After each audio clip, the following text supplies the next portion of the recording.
The Lord is my shepherd, I shall not want. He maketh me to lie down in green pastures. He leadeth me beside the still waters. He restoreth my soul. He leadeth me in the paths of righteousness for his name's sake.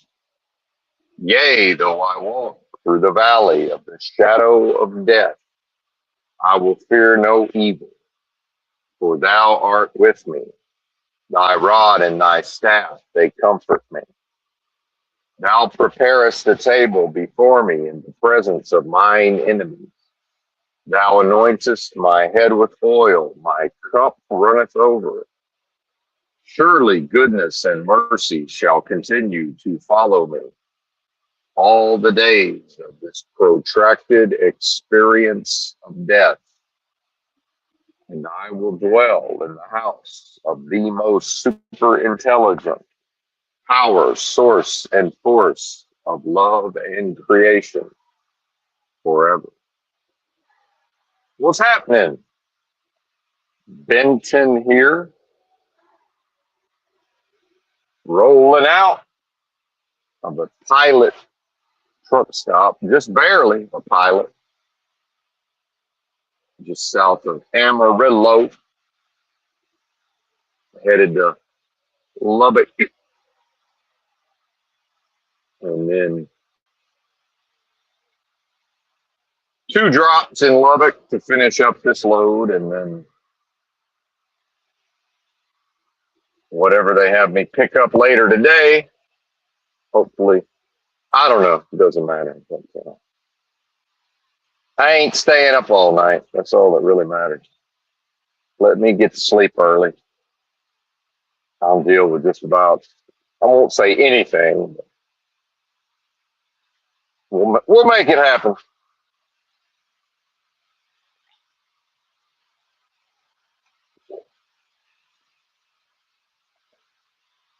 What did I call this? Oh, power and meaning. Where? No power or meaning in the herd. I'm not a huge Jordan Peterson fan, but some of the things he covers in his actual university lectures are interesting, or that he used to cover. Whatever. And what was he talking about? Oh, zebras and the reason for the stripes and humans. He said humans. And again, broadly speaking, addressing the herd, that humans don't desire happiness. They desire to not be in a state of suffering and to be left alone. And the most common strategy is to try to be in the herd, and then in the center part of the herd to be most protected. And and he doesn't address the people like myself who would like to be left alone and also apart from the herd. Then I have my own opinions about, in the postmodern context, is that even the safe place to be? Just because it feels safe and feels like, well, there's less suffering. Is there? Is there less suffering, involving oneself with banks, tax paying, corporate slavery, right? Keeping up with the Joneses, putting out a certain image on social media. That sounds like a lot of freaking hassle and work for not much upside to me.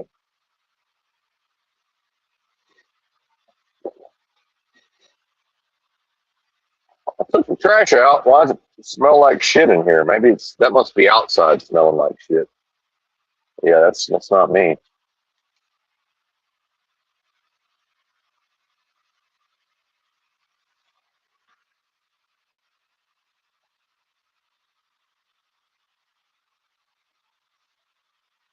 This trucking company doesn't like me getting up and driving so early without a good reason. But how about it's motherfucking cold and the truck's cold, and this bitch don't warm up until I drive it.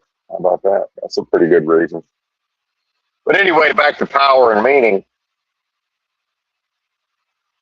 So whatever the benefits of the herd are, and I feel like I've given parts of this discourse in the past. Whatever seeming advantages there are from remaining in the herd, well, number one, the system, Moloch's machine, the vacuous, the world of death, the game of lies, the vacuous, delusory, adversarial realm of business transactions. It will, over time, has seemingly quite effectively extracted more and more and more from the individual just for them to remain in the herd.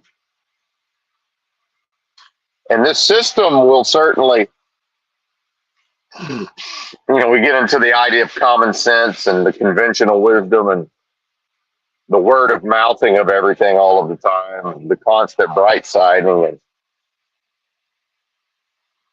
And, for example, on my post tab is a link to a video about Cleveland as some sort of industrial crux or pinch point in a good way, for economic development. And the video, the TV documentary or whatever it was, some sort of reference material, was from 1959.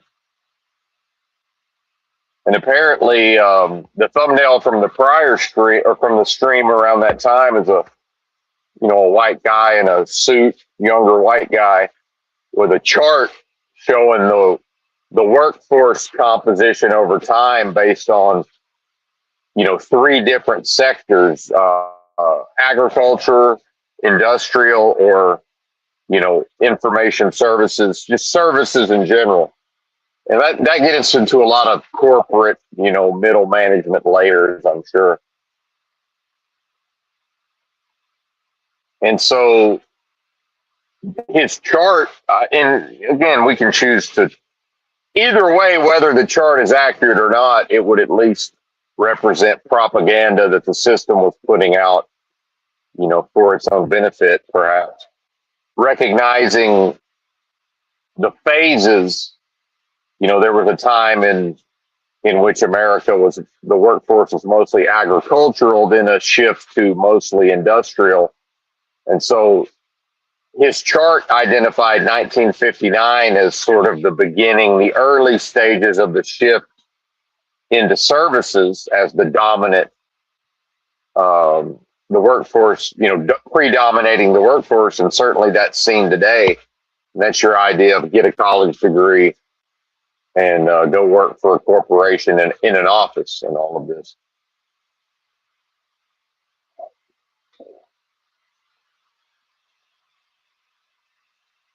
And so we can certainly identify, well, the system will absolutely encourage individuals to tie themselves up in certain activities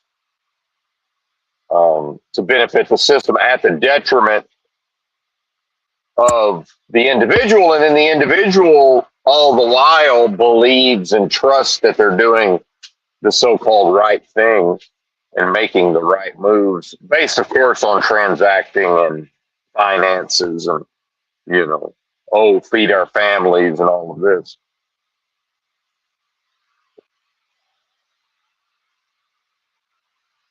Bear with me. We're doing a little shoulder yoga and upper back. That's good stuff. The healing continues, folks. Thank you, Lord. Thank you. Woo, that's good stuff. It's that good pain.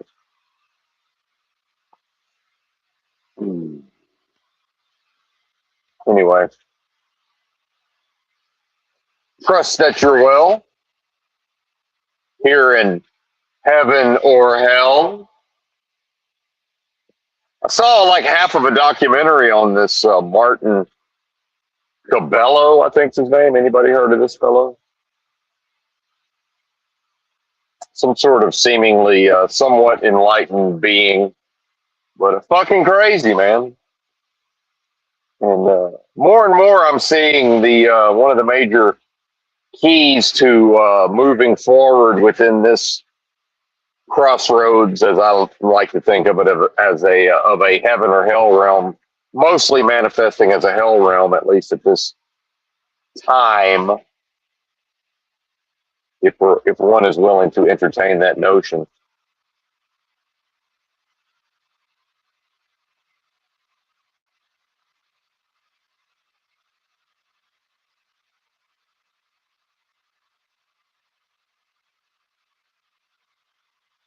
Apologies.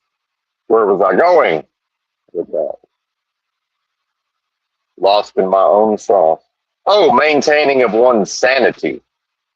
So this Martin Cabello fellow was clearly suffering a series of breakdowns, and it was interesting me watching the first part of the documentary, and it showed Martin's ideas and knowledge in the best possible light. And I can't say that it had, certainly no reflection on what I am, but the dead flesh began to use this as a reason to doubt. And the specific sliver of doubt came in around diet, because apparently this guy used to be obese and was a big proponent of a ketogenic diet, which I myself have used ketogenic diets or modified ketogenic diets or carnivore diets, which is not necessarily ketogenic. But either way, for my own purposes, quite effectively. And I don't, it doesn't matter what I know or don't know, but and he was specifically bad mouthing fruit. And I've been eating a lot of fruit for a period of time for specific purposes. So just that tiny little sliver of doubt about my own diet that creeps in, well, what is that? That's improper identification with the dead flesh. And then, the various practices this morning leading me to conclude that, oh, well, now it's cause for confess, repent, seek forgiveness, am forgiven, like it never happened. In order to quicken the spirit, and move beyond what could end up functioning or being experienced as a spiritual attack, if not a spiritual attack on oneself in some way. But then, so with somebody like this Cabello character, that's where the maintaining of one's own sanity comes in, because clearly became clear to me later on in the documentary that, well, this guy's under strong demonic oppression. And probably many of the folks that he interfaces with are under demonic oppression. And so, the validity of whatever information he may have gleaned, it's undermined and almost washed away when the being can't maintain their own sanity, and then is unable to undergo various practices, right? Now, yeah, sure, there can be a healing effect from a ketogenic diet, but it's not a panacea. And the next thing you know, he's going on and on about his traumatic brain injury. Well, old Benton's had his bell rung a time or two, but the various practices in conjunction with the diet and the healing, right? And trusting and receiving of healing. Well, do you think the demons are going to let old Martin heal?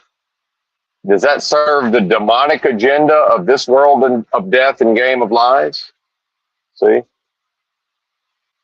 Old Benton will always be treated as if he's guilty of something, because that's the entire purpose of this realm, is to convince what I am to manifest in a way subversively, where the energies can be drained, the source energies, one with source, the draining of those energies and the subversion of those energies. And then within this realm, the spell casting, the symbols, the witchcraft, the demonism, all of this seemingly tied up in having blessing treat itself as if it were a curse, and that would be blasphemy in the Holy Spirit, the only so-called unforgivable sin. And that's what's going on here primarily. So what is happening? That's what's happening. And people can put their own spin on it. They can have their own view of it. That's fine.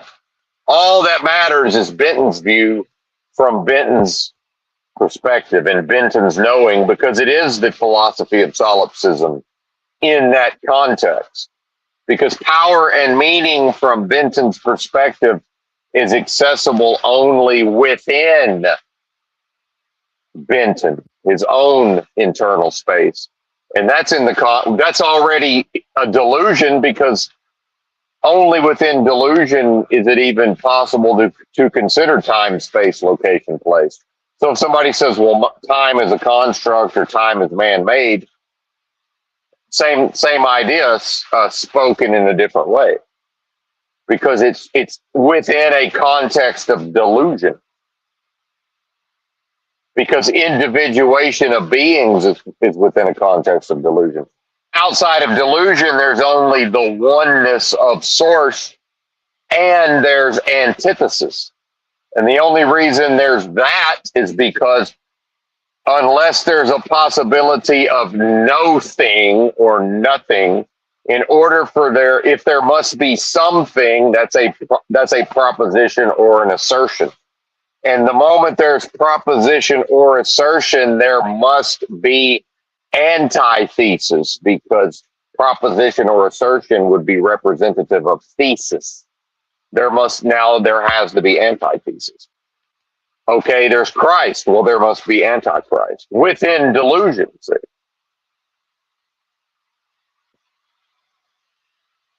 Time, space, location, place. The quickening spirit is always able to quicken and raise the vibrations and vibrate ever faster and move beyond whatever antithesis and antichrist, whatever those machinations may be. And that's if that's his name, Martin Cabello's, the demonic forces that he's falling victim to, seemingly. So he can know about what he refers to as a body of light all he wants, until he becomes adept at quickening his own spirit sufficient to merge with that body of light. And it's not even a merging with, because it's the idea of merging with it is to place that body of light outside the context of what I am. That body of light is what I am, but not within delusion, not within the context of time, space, location, place, not within a context of a dead flesh, not within a context of a world of death and game of lies. Buy the ticket, take the ride.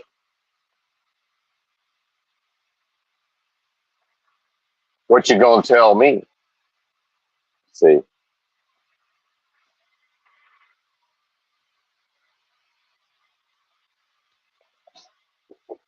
And it's one thing to talk the talk. It's another thing to walk the walk, to show and prove, to uncover and walk the righteous path that lies within. And religion is here to teach that no man is righteous. I am that one. Well, what I am can never be man. But here within delusion, it's certainly possible for the being, the individuated being, to properly identify. And when properly identified, there is no possibility of any expression other than a righteous expression. Put that in your pipe and smoke it, Saul of Tarsus. Murderer, secular murderer of Christians on behalf of the state of. Come get me, Saul.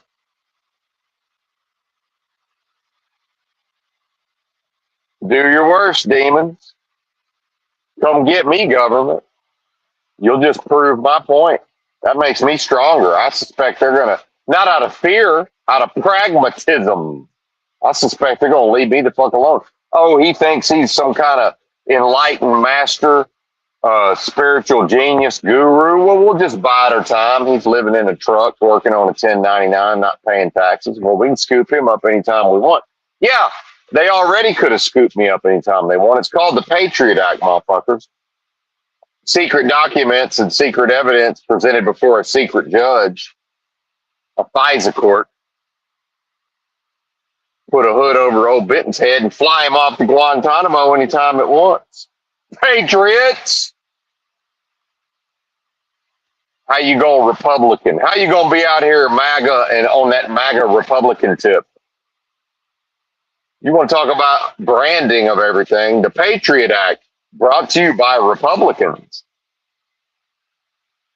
Mission accomplished.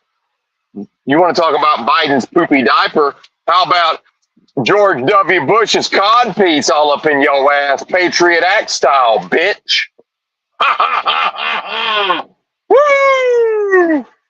Fleece Johnson in that ass. Booty warrior indeed. Spread them. Squeal like a pig.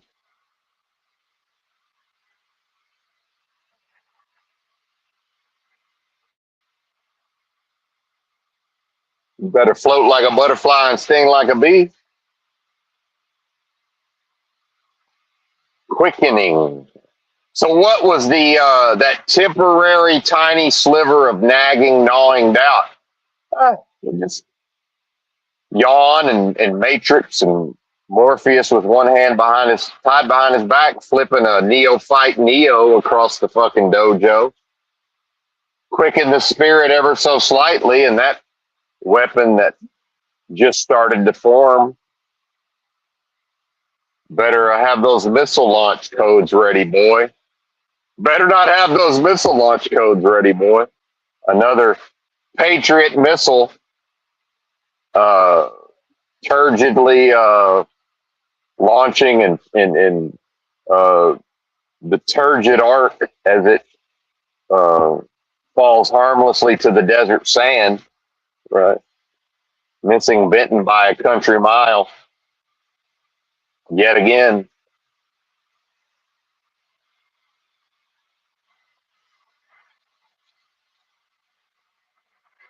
Had to run my air conditioner yesterday, 76 degrees on the dashboard. Reminds me that I'm pretty sure I ain't driving a truck this summer. Now, it's like, where are you going to go? What are you going to do? You know what? I've been thinking about something. I've been thinking about taking my ass to the Bakken. I don't need a fear and shame. I don't need a loop into fear and problem solving in the comments either. Thank God there's not a live chat. Shout out to no live chat.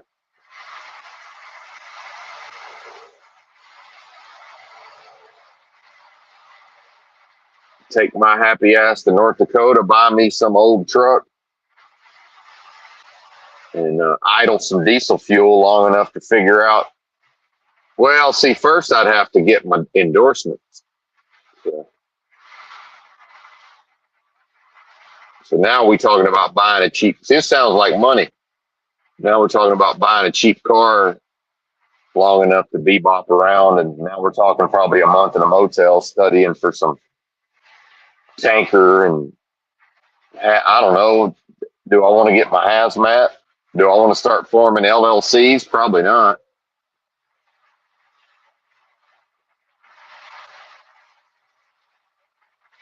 Who's crazy enough to pay a fella on his own damn social security number? Well, the guy that owns and operates this trucking company don't give a damn. So I imagine somebody out there in the oil field, they're like, well, that's his problem. He don't want to pay his taxes.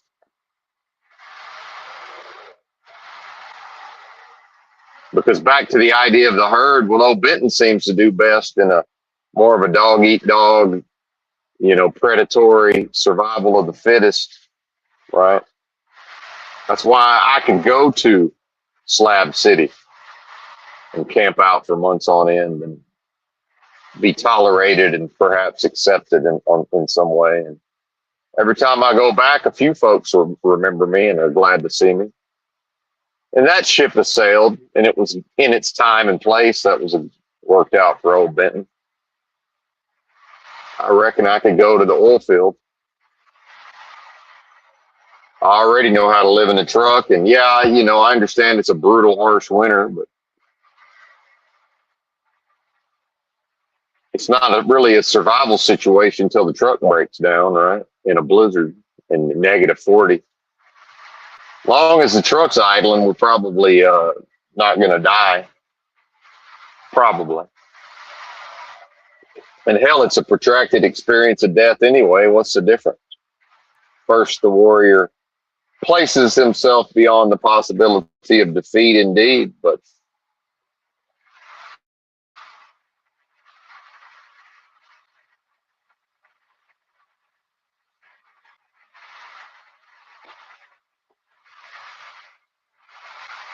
I reckon I could idle in a truck in North Dakota over the summer long enough to figure out if I want to stick around or not, and then sell the truck. If I leave, sell the truck and fucking bounce. And I can drive a manual, and much as I don't want to, but it's not like I'll be in a fucking traffic jam up there, right?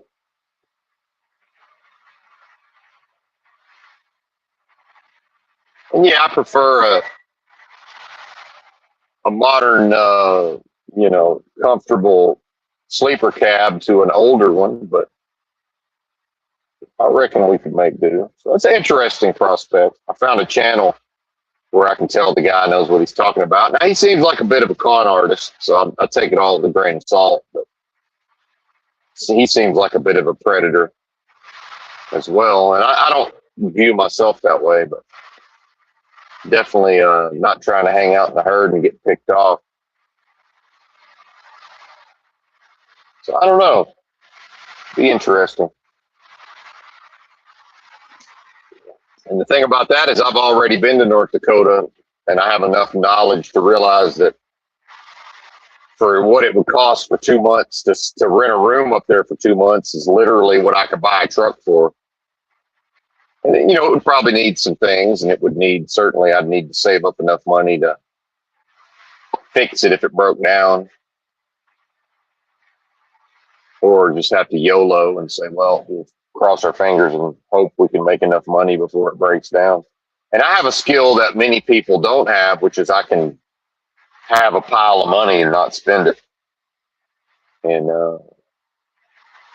one of the videos I listened to, this YouTube channel talking about the oil field and trucking and all of this, and this dude was saying that some of the people that have showed up in the boom times, they're kind of washing out now, and a lot of that is just their own inability to effectively manage money. And I'm proven in that regard. I don't even need to worry about that.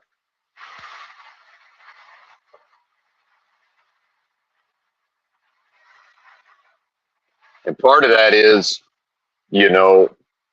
once the person finds their niche, whatever that is, their niche, it's like, okay, it's a one truck operation, let's say, and the money's rolling in, and there's plenty of money, but then you got to stay in the game. So it's like, okay, what if the truck breaks down? And then what is the relationship with mechanics? Well, what if the being gets there already in a truck, or shows up and buys the truck day one? And then, so that already, and see, this is how, that the younger generations and those who aren't men, so as a man-to-man thing, well, that means something. Well, here's somebody who, if he worked for this money, now sometimes people just inherit money, or they're bozos and they got a pile of money. But if I pull out 10 grand and can't be swindled out of my 10 grand, and I throw it down on the truck and I did long haul and made that money, that means something. And then the commitment to show up knowing it's going to be negative fucking 40, and knowing that my greatest value in a way is that I'm somebody can pick up a phone and say, hey, we got a blizzard coming. We need you to go sit on site somewhere and idle in your truck in case we need you. And do you think whoever picks that phone up don't want to hear, well, my wife this and, let me get my ducks in a row. Because old Benton's going to pick up the phone, and if he ain't otherwise engaged, he's like, yeah, where you need me? Once the money's right, and once I know that I'll get paid, yeah, where you need me? And once I know that they've got what I need, where can I, as long as I know I can get fuel and I can get supplies, all right, well, let me hit the Walmart. And I've already been in North Dakota, and I've already seen them empty shelves. Half the fucking store's empty because of there ain't nothing up there. There's nothing there. Go to North Dakota. There's nothing there, folks. Nothing. So imagine getting this idea of, we're going to go make a pile of money in the Bakken and not understanding there's nothing in North Dakota, folks. Wyoming and North Dakota are the two states with the lowest populations. I'm from Arkansas, which has barely 3 million people. There's nothing in Arkansas. There's way more going on in Arkansas than there is in North Dakota. There's nothing there. There's half a super center, right? I might have to go to 2 super centers to get my supplies, right? Got to have the cash to buy what? A case of fucking fuel treatment, perhaps. If I'm having to go with the anti-gel, it's knowing to do all these things.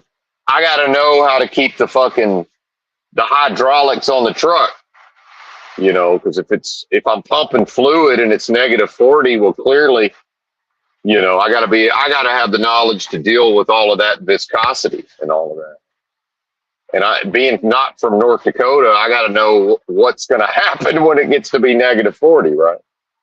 Well, I know I can already operate a truck in -20 because I've done it in -40 wind chill. Now, I haven't done it all winter long, but I've done it, right? And I know I can be as long as I'm in a truck with a working heater that's idling. So part of that is, okay, well, can I get in good with somebody who will let me rent space in their shop that has a building on their property? And so the moment I got enough money, we buy 2 trucks. It's kind of like a gun. 2 guns is 1 gun and 1 gun is no gun. Well, if I've got a 1 truck operation, that's no trucks. As soon as that thing breaks down, you got 0 trucks.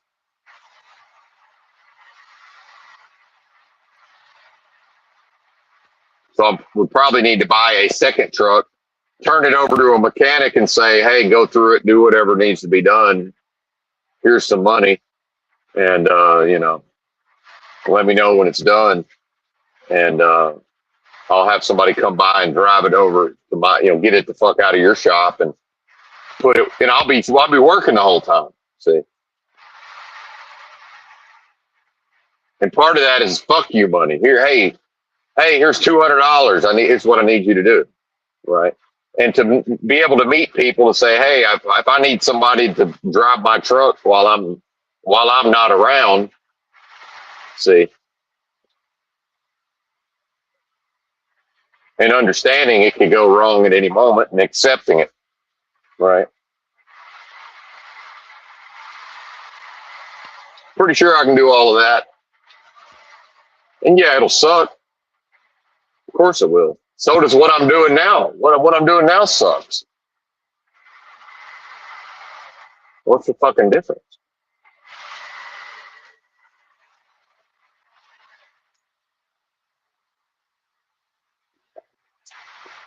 Now, I might like to work a month and then not work a month and not have to depend upon an entire team of logisticians. Is that the right word? That's probably not the right word. People who work in logistics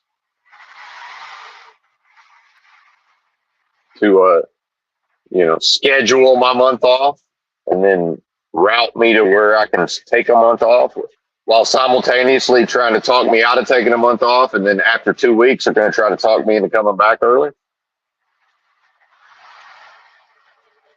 There is it does seem attractive to work long enough to establish just enough of a reputation and just the bare bones enough of relationships to be able to work 2 months and take 2 months off, do whatever I want, and then have a truck in good enough working order. Well, I'll drive that bitch down south from North Dakota if I want to. Make sure it's properly plated and insured. I can probably bebop around the oil field without too much. Probably don't have to be too legit. Probably can't be too dirty, but you know what I mean? It's probably a bit of a gray area, I'm just assuming. And then if you get pinched, you get pinched.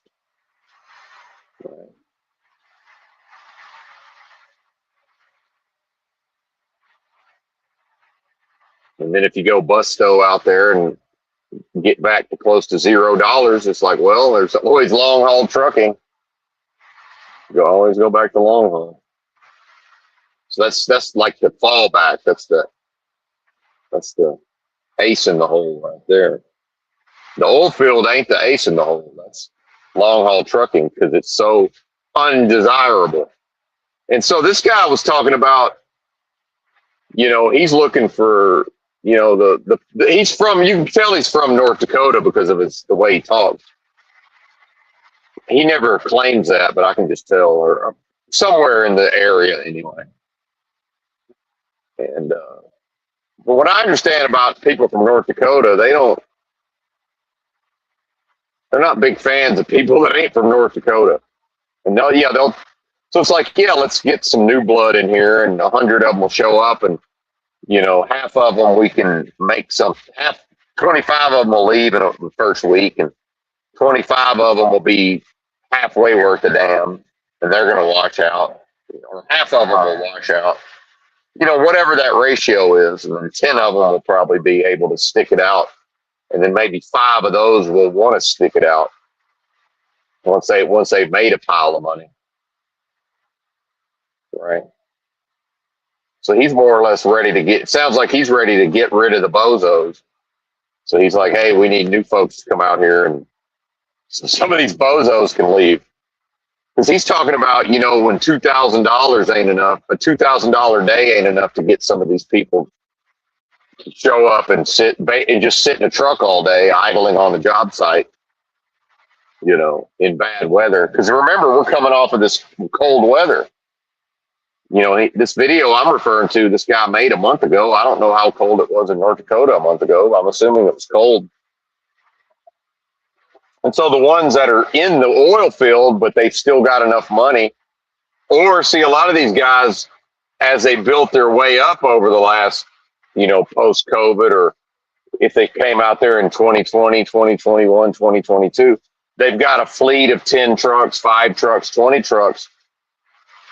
And so now as they're in the process of washing out from 20 trucks to 10 to 5, well, now if some of their drivers are too fat and happy, and this used to be a go-to guy, hey, we pick the phone up when we need 5 trucks, and he'll send 5 trucks that day. Well, now it's down to, can we get him out there? And he won't even show up for $2,000 because he's rather pick his spots. Whereas Benton, I'm either working or I ain't working, right? I'll let you know, oh, I'm off the fucking map for the next 90 days or 60 days or 45 days. I'm going to LA. So what do you mean? Yeah, I'm driving I'll either put my shit in storage in North Dakota, or I'll just drive my happy ass to LA. Who cares? Fuck, maybe I'll rent a trailer and haul enough freight to make it a free trip, right? Or pay cash for a trailer and sell that bitch when I get there, right? Like money facilitates a lot of things that otherwise aren't possible. Like there's a lot of ways to skin a cat, And then it's like, where you can park on the street in a big rig in LA. Yeah, I can't idle the truck, but yeah, I absolutely know where I can park that thing on the street. 100%. Now, probably it would just be there long enough to figure out, am I willing to park it somewhere and pay probably damn near $1,000 a month for 1 month? Who cares? Okay, here's $1,000. Where can I park my fucking truck? that they won't strip it, that they won't pick it clean, right? Probably indoor, or indoor RV storage for a month. What's that going to cost? I don't know. Drive that bitch to Bakersfield and ride the bullet train to LA. Oh, you mean they never built it? Build it and they will come. Well, pay for it and they won't build it. That's what, didn't Enron teach us that, folks? Pay for it on the front end and they won't bother to build it. That's what this is what this California bullet train represents. Oh, the feds are willing to write billions in checks. That's what people haven't understood.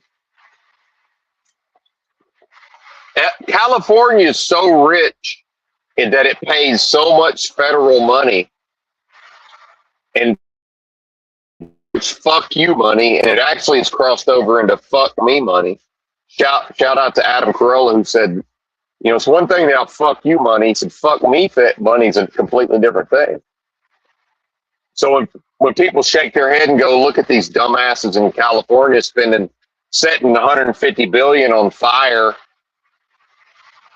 right, to build a bullet train to nowhere.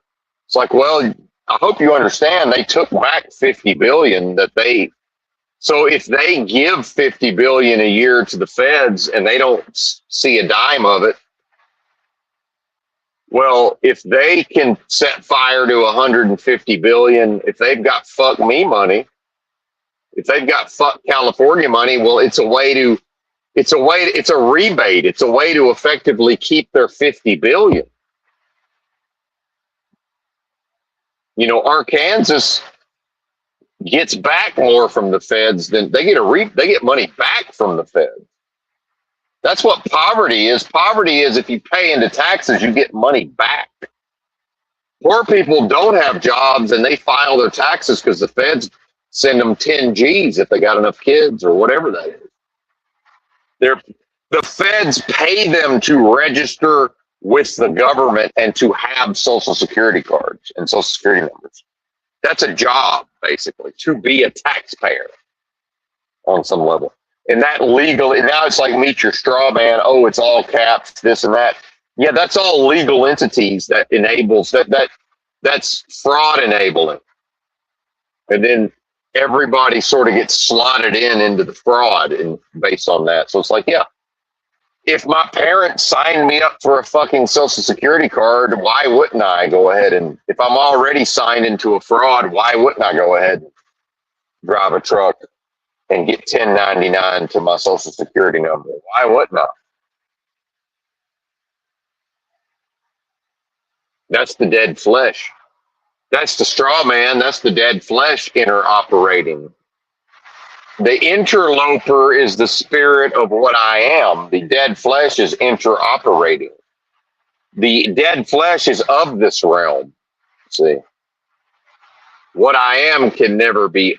The realm is of what I am, and that's the bitter pill to swallow. That's the being mad at God, so air quote so-called God. If you talk to the criminal, see, that's to say, when the Christian thinks they're practicing their religion and their spirituality, and then they have struggle and strife, and they take it out on air quote so-called God. It's like, no, that's the dead flesh. You don't even know who or what you are. You don't know where you are. That's to be lost in the Roman wilderness of pain, to not even know what the dead flesh is. That's what leads the being to foolishly blame air quote so-called God. And air quote so-called God is like shrugging its shoulders going, well, did you talk to the criminal? I don't know why are you bothering me with this? Because by the way, I'm what you are. If you would bother to figure out what the fuck you are. Pretty pleased with sugar on top. Could you John 14:26 your way up out of this? Because I keep sending the comforter and you're letting it pass by unnoticed. I guess I'll just keep sending the comforter till you figure it the fuck out. I don't know what else to tell you. Go watch the 13-minute Michael Jackson long form Thriller video again and leave me the fuck alone. Figure it the fuck out, person.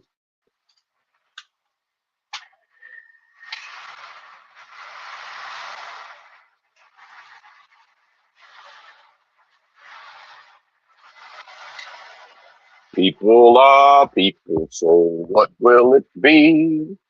You and I should get along so awfully.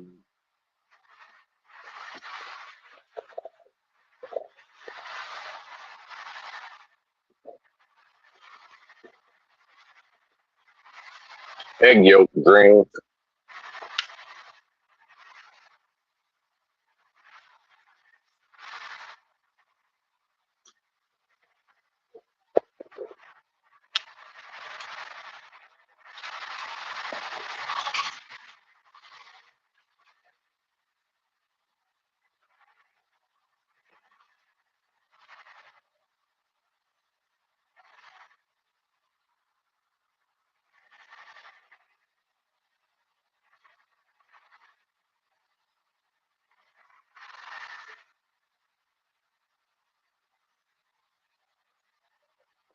Excuse me.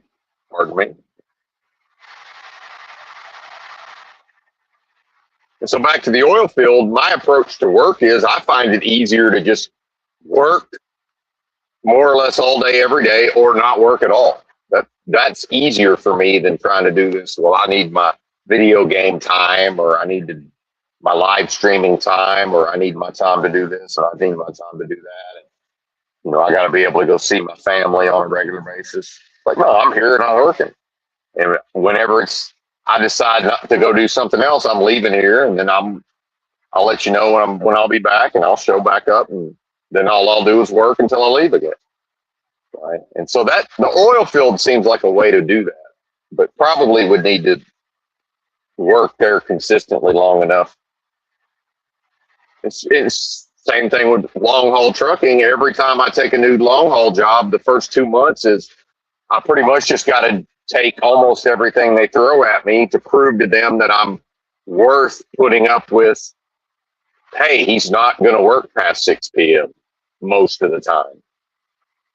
And if you have to have him work past 2 p.m., 6 p.m., he's going to stay up all night, which is fine. But then the company is sacrificing, then I'm not going to be productive because I'm not staying up I'm not then going to I'm not going to continue to roll that schedule. So you're sacrificing tomorrow and the next day's productivity to deliver one load. And if that's what they want to do, so be it. Because I can just not sleep and take a nap, and that's fine. But those chickens come home to roost pretty quickly, and we're more likely to get an earful over the phone because I am a little, I get manic if I don't sleep. If people, I don't think they understand, and this is back, and not that I would expect them to, but this is back to when I talked about, not going insane and managing one's own mental health. Part of the reason I go to bed so insanely early is during homelessness, living in the streets with nothing, traveling the country, I recognize that when I don't sleep, I become manic and, sleeping rough, especially trying to sleep outdoors in a city or whatever. It's like, it's difficult to even get 4.5 hours just to not be manic, right? So the earlier I go to bed, the better. And then, sticking to a consistent sleep schedule when possible. So it's like, that's go to bed early, wake up early. So not ever, but meanwhile, here's the problem with mental health and mania. Mania feels fucking good. Mania is fun. It's enjoyable. Unlimited energy. Talk. It's all happening, frenetic activity. Everything's interesting. It's again, that's that natural high. And so this Martin Cabello character, clearly a guy who's got the natural high. And, at a certain point, does he even understand that he's getting high on his own body chemistry? And that's not an altogether good thing.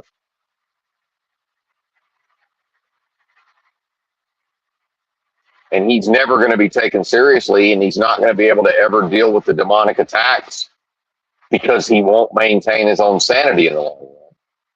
And the next thing you know, he's talking about anxiety and having these like public freakouts and all of this. And yeah, it's one thing to own it and acknowledge it, and that's great. But oh, Benton here, I used to have that, and I almost never have that. And that's where the practices come in, and that's where being delivered from this demonic influences comes from, right? And part of that is to never give oneself over fully to that insanity, and to never and to take very seriously the maintaining of one's own sanity. This is all very important. Right? And the people who fail to do that, they prove something. They prove that probably they're not ready to unlock fully what is unlockable within this so-called life, right? Or this so-called incarnation. And that's fine, but I am that one. Mission accomplished. Showing and proving it.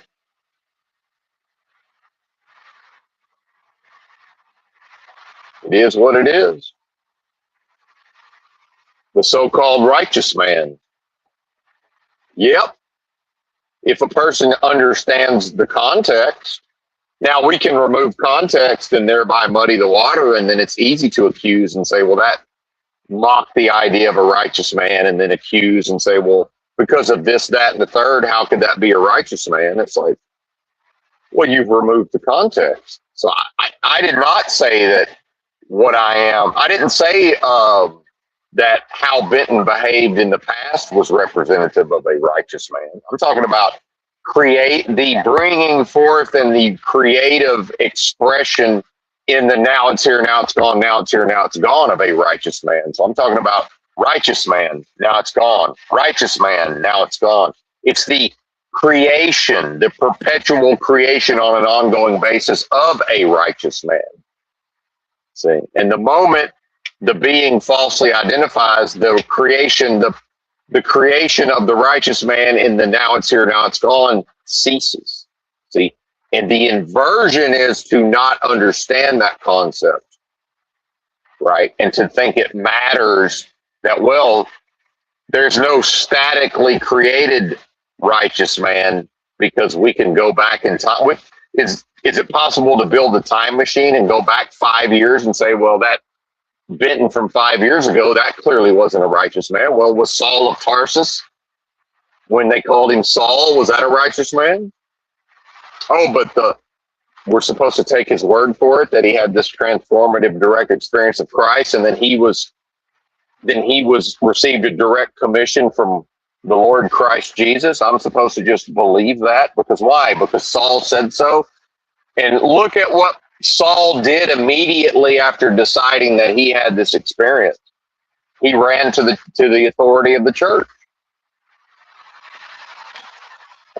And he presented documentation to the church and said, hey, I need y'all to sign off on this idea that I had this transformative experience and direct experience of Christ. That's fairly suspicious if you ask me. He basically went to whatever their version of a 5013C was.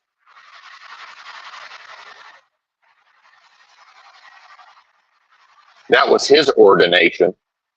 Now, whether or not there was also an ordination in, a so-called baptism in the Holy Spirit, well, again, I'm not taking the word of his dead flesh for it. That'd be crazy. It ain't going to happen. Just as everybody's free to make their own choices around, it doesn't matter if somebody accepts Benton's direct experience of Christ and unlocking of the achievement of true knowledge of self, because Benton will be treated, what I am will always be treated as if it's guilty. So what's the difference? There is no difference. The experience,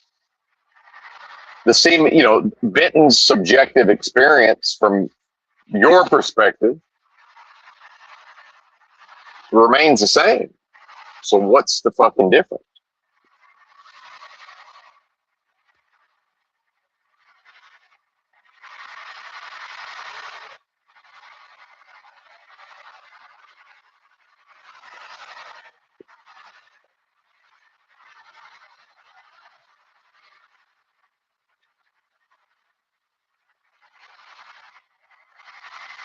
Oh, yeah.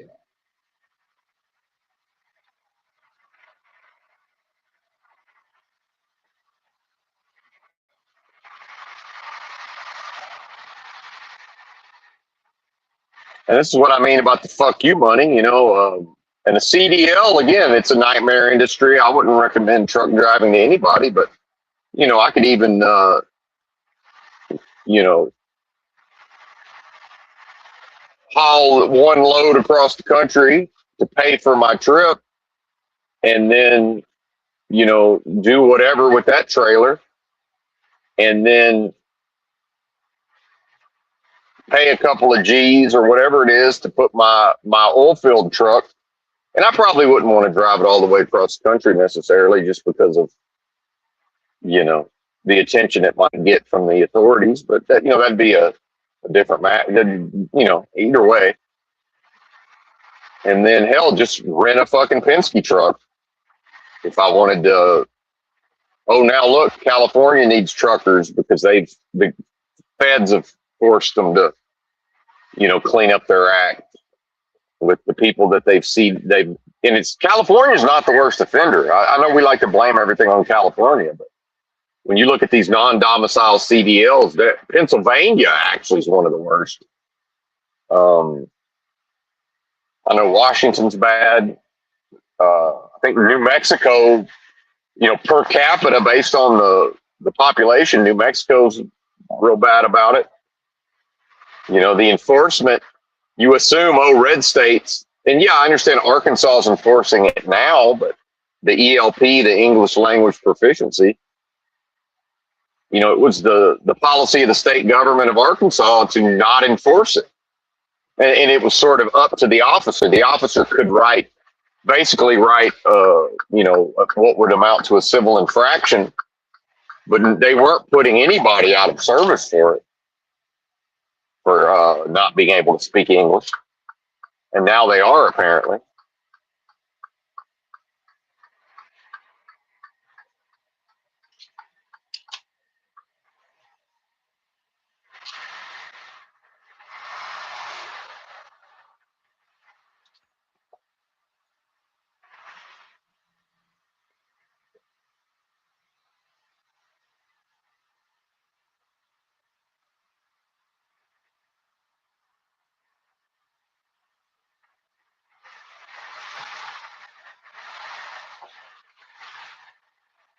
So it's that flexibility, right? And, it's a way to live in a truck without necessarily being married to the scheduling and the load planning of a company, which is not a problem. It's not too much of a problem once I make it known to them that, hey, y'all got to fucking leave me the fuck alone and let me go to sleep at night. And I'm going to get up, I'm going to wake up at the butt crack of dawn. And if y'all don't have me working, if y'all don't have something for me to do, by 3 or 4 a.m., that's y'all wasting a day. That's not my problem. And I've talked about before in long haul trucking, a lot of problem solving is around, well, we'll just make it the trucker's problem. It's like, yeah, but you're not, if you think you're going to maximize my productivity, that's never going to be, we start our day at 10 a.m. That's never going to be maximizing my productivity. And I remember with Balkan one day, they had me sitting around a truck stop till about 10:30 a.m. And then they wanted me to deadhead like an hour and a half out of Salt Lake to go get loaded and start on a load. I said, this is crazy. I said, what? I said, I'm not doing that. Why do y'all think you can wait around till 10:30 and then try to send me an hour and a half away? And it might be another 2 to 3 hours before I get loaded. And then I'm expected to hit the road. It's like, hell no. Not unless y'all figure out that I can, get there and, I'm going to have to be reasonably sure that I can go to sleep. And back then I was still so sick. I think I was asleep by about 4 o'clock every day. And I'm still go to sleep by 5, and sometimes it's a little later, and the time zones change. But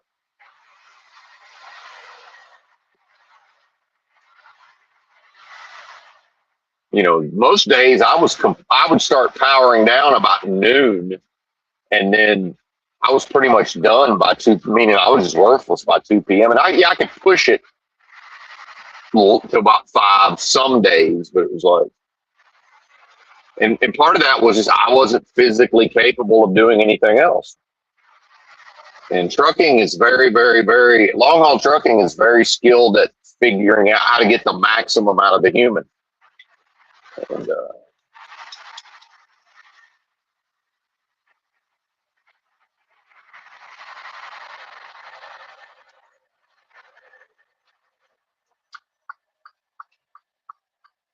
my job is to be flexible within reason. Their job is to figure out how to maximize my productivity. That's not my job. That's their job.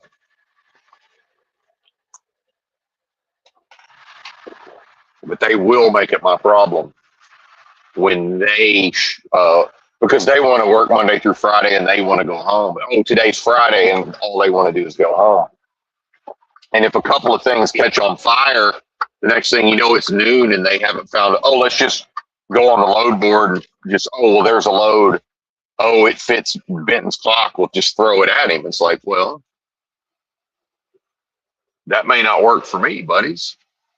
But then they're going to get yelled at and they're going to get their butt chewed if they let Benton sit all weekend. Meanwhile, I don't give a fuck if I sit all weekend. I don't give a shit. Yes, I understand some truckers will quit. Some truckers, you let them sit, they might let you sit them once or twice. If it happens 3 times, 4 times, they just immediately quit. Or they immediately find another job. But I don't give a fuck. I'll sit all weekend. Don't pay me. I don't care. And the company's thing as well, because of what the truck itself costs, it really ain't even about your 2 days, $500, Benton. It's about the revenue the truck could be making, and we just view that as lost revenue. It's like, yeah, fair enough, but yeah, home time is lost revenue. If I don't take home time ever, and y'all can't pull your heads out of your asses and get me dispatched early enough in the day, well, I might just make it. You think you're going to make it my problem? I might just make it your problem. And then the dispatcher might have to take an L and get yelled at. That's not my problem. And remember, I had a damn fleet manager at Balkan, thought he's going to chew my ass. By the end of the call, I was chewing his ass. I said, hey, man, I'll let your dispatcher know where I dropped this trailer and under what circumstances. I said, if you can't have your people communicate that to you, that ain't my fucking problem. I said, now I'll tell you this, now that I know the ball got dropped, if I had to do it over again, I would have personally told you myself. So I fucked up. I'll take an L on that, but if you think I'm taking an ass chewing when your people fucked it up and I let your people know, that's not my problem. Fuck you. And, again, I didn't say it that way. And boy, by the end, he accepted his ass chewing and hung the phone up, which that's a one man to another. It's like, hey, man, I'm not looking to break my foot off in somebody's ass, but I will. So he went from thinking he's going to break his foot off into my ass. I broke my foot off in his ass. And that's a man. That's just what it is. It's my job to make sure that I'm not due a ass break. It's a foot in my ass. That's my job.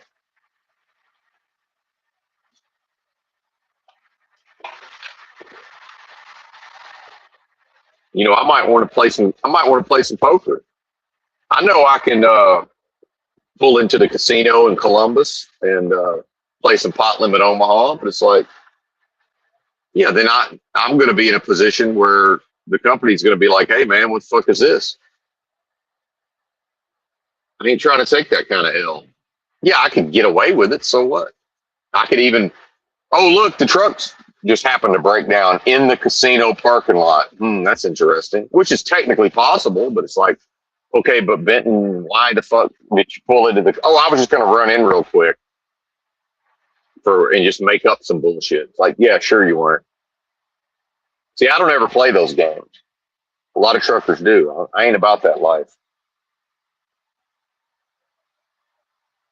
Anyway, we're close enough to the delivery. And I could get lost out here. So bye.